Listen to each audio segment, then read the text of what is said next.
Terima kasih pemirsa, Anda masih bersama kami. Kang Jajat, sebelum kita berdiskusi, kita akan mendengarkan dulu sebetulnya bagaimana, kenapa harga tiket pesawat belum juga turun yang signifikan. Kita sudah terhubung lewat saluran telepon dengan founder Arista Indonesia Aviation Center, Arista Atmajati. Mas Arista, selamat pagi. Selamat pagi Bang Leonard, selamat pagi Kang Jajat. Ya, pagi Pak. Mas Arista, memang airline sudah menurunkan harga tiket pesawat, tapi menurut penumpang ini masih jauh lebih mahal dibandingkan harga-harga sebelumnya. Ini sebetulnya apa penyebab utama kenapa kita tidak lihat lagi harga tiket pesawat seperti sebelum tahun ini? Kalau kita lihat, ini kelihatannya harga tiket pesawat itu mulai naik per Januari tahun ini. Ada apa, Mas Arista? Ya. Jadi memang ada sedikit historisnya ya. Itu memang harga tahun ini itu maskapai tidak seperti tahun lalu, karena maskapai dalam 3-4 tahun ini di Indonesia semua merugi. Makanya maskapai merubah sistem pricing policy-nya. Jadi sejak Januari 2019 maskapai itu mayoritas main di tarif batas atas. Ya, kalau dulu di ekonomi itu ada sekitar 12 macam sub tarif atau subclass ya. Sekarang maskapai rata-rata hanya menjual satu subclass atau satu single class, satu tarif, dan itu pun main di tarif batas atas. Makanya kenapa harga tarif maskapai tahun ini beda dengan tahun lalu. Kedua, memang sekarang ini kalau kita beli sekarang ini saat peak season ya jelas beda ya, harganya beda dengan periode Januari sampai dengan April. Jadi ini karena memasuki hari raya Lebaran itu biasalah. Maskapai itu kan ada di Indonesia ada 2 season ya, peak season dan low season. Gitu. Masalahnya Mas Arista, kalau kita lihat kan sekarang year to date dari Januari sampai sekarang itu rata-rata penumpang pesawat turun. Ada yang mengatakan 50%, ada yang mengatakan 70%. Ini kan ujung-ujungnya nanti airline-nya sendiri yang akan kesulitan. Bagaimana Mas Arista? Iya, kalau angkanya 50-70% turunnya saya kok masih tanda tanya besar ya. Nanti mungkin BPS lah itu yang mengkonfirmasi. Tapi memang ada salah satu maskapai yang medium service ya, itu CEO-nya sudah men-state ya di media-media bahwa dia tidak mau lagi melakukan extra flight ya seperti tahun lalu. Karena apa? Memang kan sekarang harga tarif batas atas itu kan ditekan oleh Permenhub yang baru nomor 106 ya. Itu kan diturunkan 12 sampai 16%. Nah itu kalau hitung-hitungan dilakukan extra flight, itu kan extra flight itu ke Jawa sekarang ramai, tapi pulangnya dari Jawa ke Jakarta kan kosong. Sekali jalan saja begitu ya? Ya, artinya kalau dalam dunia orang maskapai itu hanya bisa mengisi satu kaki. Kan kaki sampai kosong. Nah, itu kalau dihitung oleh salah satu CEO maskapai, itu rugi. Mendingan kami tidak melakukan extra flight. Itulah dampak dari Permenhub yang baru gitu loh. Karena terlalu banyak ikut campur. Itu kan tadi kan dalam editorial juga disebutkan bahwa regulator ini seperti ragu-ragu atau gampang gitu. Kalau begitu apa ada solusinya untuk membuat ini jadi win-win solution untuk semua? Karena kalau saya melihat dengan kondisi sekarang, airline berusaha bertahan, otoritas regulator pemerintah sudah berusaha mengintervensi, tapi harga belum turun juga, penumpang yang akhirnya merugi. Nah kalau begini terus kan lama-lama bisa juga jangan-jangan bisa tutup airline-nya, Mas Arista? Iya betul, memang. Jadi sejak tahun 2001 sampai 2018 itu banyak maskapai besar yang bangkrut ya, seperti Adam Air, Merpati, Batavia, Mandala Air, Kartika yang baru. Lalu November 2018 itu Calstar juga tutup. Karena apa? Terjadi perang harga, banyak main di batas bawah. Itu yang kenyataan. Tapi masyarakat kan happy ya. 17 tahun kan happy, dan regulator tidak pernah mengkoreksi, tidak pernah berbuat apa-apa. Yang penting tidak ada gejolak. Nah sekarang maskapai itu menyadari bahwa nggak bisa pricing policy seperti 17 tahun yang lalu. Makanya maskapai sekarang mengkoreksi, dia banyak main atas supaya ya ada sustainable business dan maskapai tetap jalan. Tapi ini kan belum mencapai titik temu antara customer, masyarakat dan maskapai. Nah sebaiknya ini regulator tidak parsial lagi, harus duduk bersama lagi antara maskapai, yang diwakili maskapai diwakili Inaka, Kemenpar ya, yang kena dampak, pariwisata juga harus diajak juga dan semua stakeholder lah, LSM Kementerian Perhubungan. Jadi rumusan formulasi apa yang paling bagus sehingga bisa diterima dua-duanya. Terus kedua juga di Indonesia ini regulator banyak melakukan campur tangan dalam menentukan harga, itu kan di luar negeri nggak ada, itu hukum pasar aja, keseimbangan pasar yang mengatur. Tapi kita ini terlalu banyak diatur-atur ya maskapai. Kalau begini terus maskapai, akhirnya maskapai juga enggan melakukan ekspansi bisnis. Ya, buktinya kan banyak rute-rute domestik dan luar negeri juga ada satu maskapai mulai menutup ya, karena juga kosnya tidak mencukupi, karena kan harga batas atas kan diturunkan. Jadi maksudnya Mas Arista, memang kita sebagai penumpang harus menerima ini suatu keniscayaan bahwa kita tidak akan lagi lihat harga-harga promo seperti sekian tahun yang lalu, begitu maksudnya Mas? Iya, saya kira iya. Cuman sekarang ini kan banyak ditutupin bahwa kegagalan atau kebangkrutan beberapa maskapai itu kan dianggap sepi yang lalu aja, tidak pernah dianalisa. Pertama, kedua juga tentu sosialisasi dari maskapai dan regulator tentang polisi kebijakan tarif baru ini sangat kurang. Menurut saya memang sangat kurang, sehingga masyarakat terkaget-kaget. Kira-kira gitu lah Pak. Baik, terima kasih Mas Arista sudah memberikan penjelasan bagi kami pagi ini. Selamat pagi Mas Arista. Kang Jajat, kita akan bahas karena saya berpikir sebagai negara kepulauan kita sangat butuh pesawat. Kalau kemudian harganya naiknya juga tidak tanggung-tanggung kan bahaya juga. Tapi kita harus jeda dahulu. Pemirsa tetap bersama kami, Editorial Media Indonesia segera kembali. Terima kasih pemirsa Anda masih bersama kami. Kang Jajat, kita sebelum lanjutkan diskusi kita akan mendengarkan dulu pendapat dari pemirsa Metro TV. Kita terhubung dengan Pak Nugroho di Jakarta. Pak Nugroho, selamat pagi Pak. Selamat pagi Bung Jajat, selamat pagi Bung Leonard. Selamat pagi Pak Nugroho, singkat padat saja Pak. Kita silakan. di era modern apalagi pasca perang dingin ini, kita menuju global yang tidak bisa dihindari. Artinya memang sistemnya ini adalah sistem kapitalisme di mana dalam semua sektor itu ada kompetisi. Demikian juga transportasi. Nah, hukum pasar yang berlaku adalah supply and demand. Nah, tugas regulator pemerintah ini adalah menjaga supaya tidak ada monopoli trust kartel. Dengan adil, biarin aja.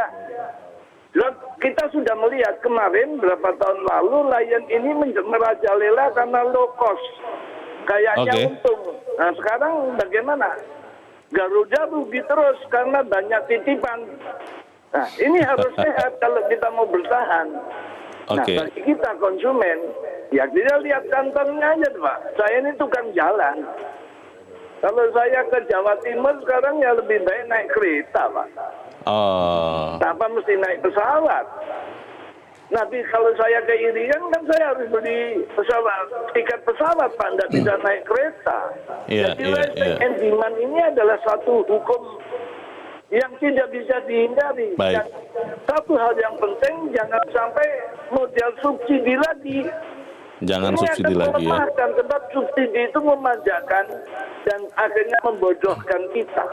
Jadi dalam hal ini memang ini akan terjadi. Barangkali akan ada ide-ide cemerlang untuk tetap menjalankan low cost, tapi dengan efisiensi, dengan harus lebih efisien administrasi yang bagus. Baik, terima kasih Pak Nugroho di Jakarta. Selamat pagi Pak. Di belakang Pak Nugroho ada Pak Abdul Rahman di Batam, Kepulauan Riau. Pak Abdul Rahman, selamat pagi Pak. Halo, selamat pagi Bung Leo. Assalamualaikum Bung Jajat. Selamat berpuasa. Singkat padat saja Pak Abdul Rahman, silakan Pak. Pertama sekali kami ingin bertanya, apa yang menjerit ini maskapai penerbangan domestik atau maskapai penerbangan luar negeri? Karena kami punya satu testimoni, kami tinggal di Batam. Ketika balik untuk beraya di Jakarta, kami terpaksa harus pesan tiket ke Singapura. Harga tiket Singapura cuma 800.000. Artinya kami tambah uang sedikit untuk transportasi dari Batam ke Singapura naik kapal laut cepat dengan harga 200.000, berarti harga tiket jatuhnya 1 juta. 1 juta. Persoalannya harga tiket ke Batam Jakarta sekarang udah hampir tembus 2 juta. Pertanyaan kami, apakah spare part ataupun maintenance daripada pesawat Singapura dengan Indonesia tidak sama kualitas atau harganya? Itu pertanyaan pertama. Kemudian kalau tertera Undang-Undang Nomor 1 tahun 1992, kemudian Undang-Undang Nomor 8 tahun 1999 tentang perlindungan konsumen, Undang-Undang Nomor 1 tahun 2009 tentang penerbangan, tidak seutuhnya menjelaskan tentang bagaimana persaingan tentang harga. Tapi undang-undang tersebut orientasinya berpijak pada kenyamanan dan keselamatan penumpang. Pertanyaan kita, ketika ada persaingan tentang harga, siapa yang harus masyarakat sadarkan? Pemerintah hanya bertugas untuk mengawasi, tetapi terus terang hal-hal tentang pengawasan terhadap tetap perlindungan konsumen di dunia penerbangan masih jauh daripada harapan masyarakat. Itu yang kita pikirkan. Kemudian yang kami pertanyakan sekarang, ketika penerbangan mencapai tingkat harga tiket yang sangat mahal, Kementerian Perhubungan belum siap untuk menghadapi, karena selama ini Kementerian Perhubungan inabobo dengan tidak memodernisasi perhubungan angkutan laut. Angkutan laut kita sampai hari ini masih angkutan tradisional. Baik, terima kasih Pak Abdul Rahman di Batang Kepulauan Riau. Selamat pagi Pak. Di belakang Pak Abdul Rahman ada Pak Ali di Probolinggo, Jawa Timur. Pak Ali, selamat pagi Pak. Halo Pak Ali. Pak Ali di Probolinggo, Jawa Timur, selamat pagi. Halo? Kelihatannya belum terhubung, kita akan coba hubungi Pak Sukarwan di Magelang, Jawa Tengah. Pak Sukarwan, selamat pagi Pak. Selamat pagi Bang Leo, selamat pagi Metro TV. Selamat pagi Pak Sukarwan, silakan Pak, singkat padat saja Pak. Ya, kalau harga tiket itu kan tergantung supply demand di pasar ya, artinya mekanisme pasar yang sangat berperan. Kalau pemerintah melalui Pak Budi Karya Sumadi selaku Menhub ya sudah sangat optimal, artinya bagaimana mengatasi ini, tapi pemerintah tuh yang bisa mencampuri tangan itu hanya tingkat suku bunga. Tingkat suku bunga itu pemerintah bisa campur tangan, tapi kalau harga semen per tak berapa, harga tiket pesawat berapa, harga tiket kereta api berapa tuh 100% tingkat transaksi mekanisme pasar kekuatan supply dan demand. Jadi ya bagaimana menyikapi ini harus sadar saja, kita ngalih aja ke kereta api atau bis malam gitu aja lah. Selesai. Halo? Ya, halo. Iya, jadi maksudnya gimana Pak Sukarwan, saya kurang menangkap nih.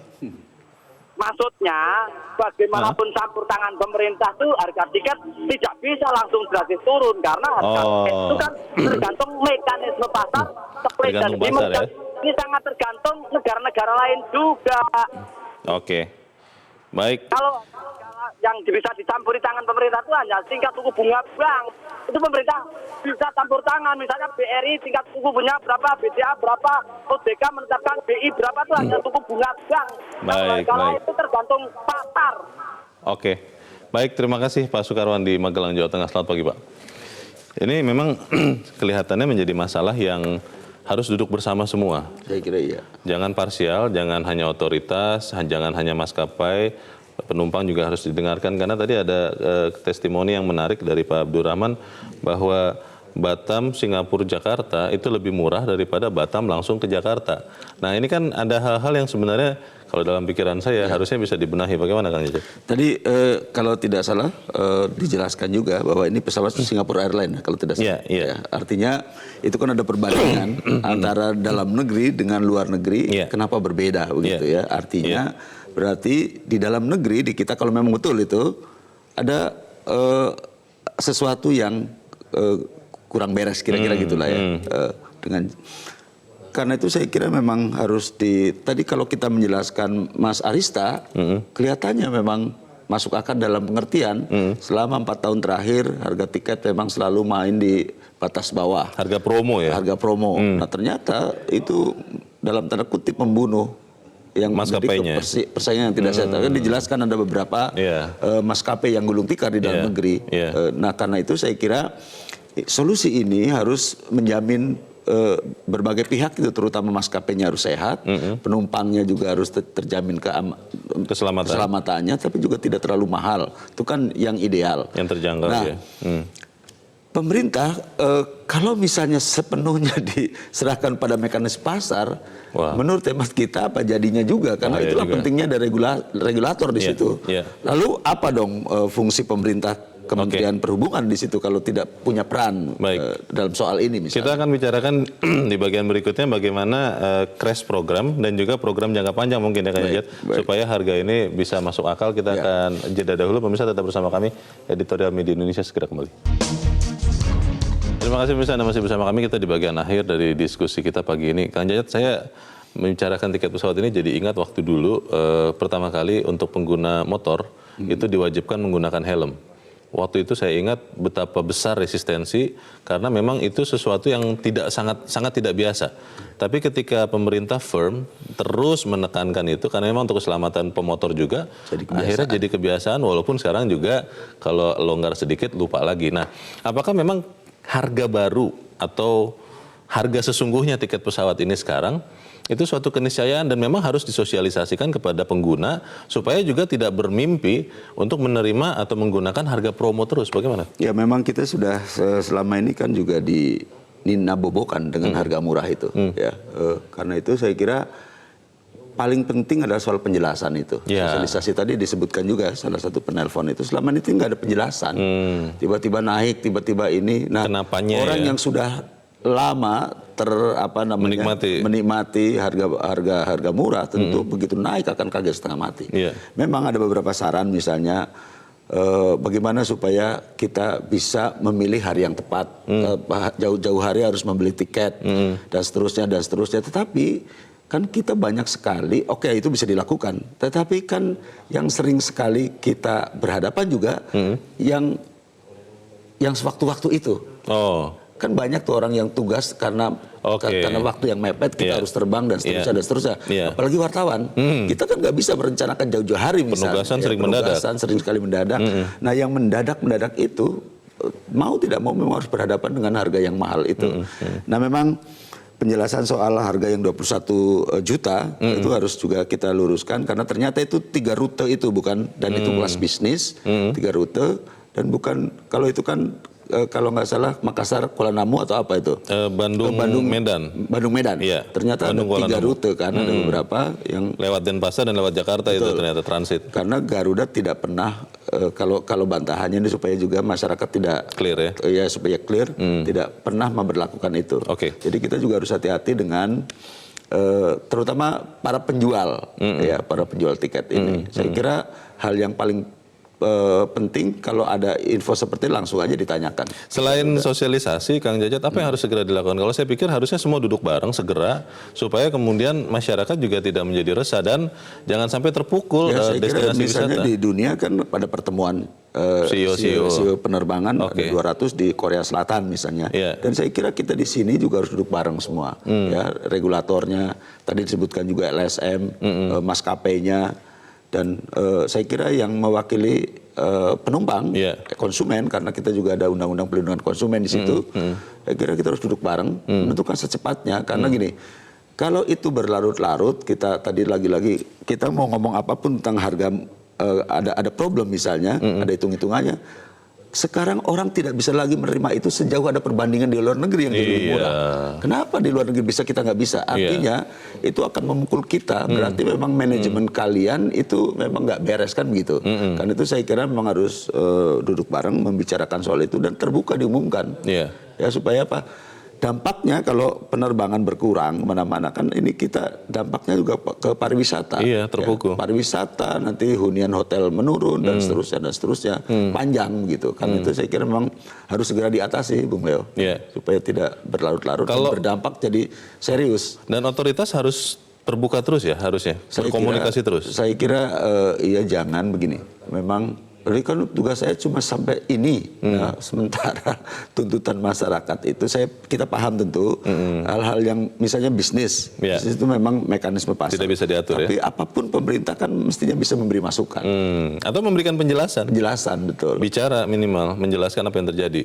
Betul, saya kira itu harus cepat dilakukan, Bung Leo, supaya apa? Supaya masyarakat menerima informasi yang sebenarnya dan kemudian bisa menerima itu dan mulai dilatih, dididik kalau kalau memang itu, ya kita menerima penerbangan memang tidak murah. Baik. Meskipun memang ada perbandingan lagi-lagi di luar negeri itu. Kenyataan itu memang harus dihadapi walaupun sepahit apapun ya. Betul. Kita harap semoga ada segera solusi untuk jalan keluar di sini. Kang Jaja, terima kasih sudah hadir di sini. Selamat pagi. Selamat pagi. Pemirsa, dalam mengatasi persoalan kenaikan biaya operasional saat ini, maskapai tidak bisa dibiarkan mencari jalan keluar sendiri. Kolaborasi dibutuhkan antara maskapai, pemerintah pusat dan daerah, badan pengawas, badan usaha, serta masyarakat. Pemerintah pusat wajib turun tangan mengeluarkan kebijakan yang komprehensif, bukan sekedar menurunkan batas atas tarif. Kolaborasi semua pihak merupakan kunci untuk menyelamatkan industri penerbangan. Jangan biarkan maskapai bunuh diri di tengah caci maki masyarakat dan regulator yang kebingungan hendak berbuat apa. Semoga solusi tiket pesawat ini akan segera ketemu. Saya Leonard Samosir, terima kasih Anda sudah menyaksikan.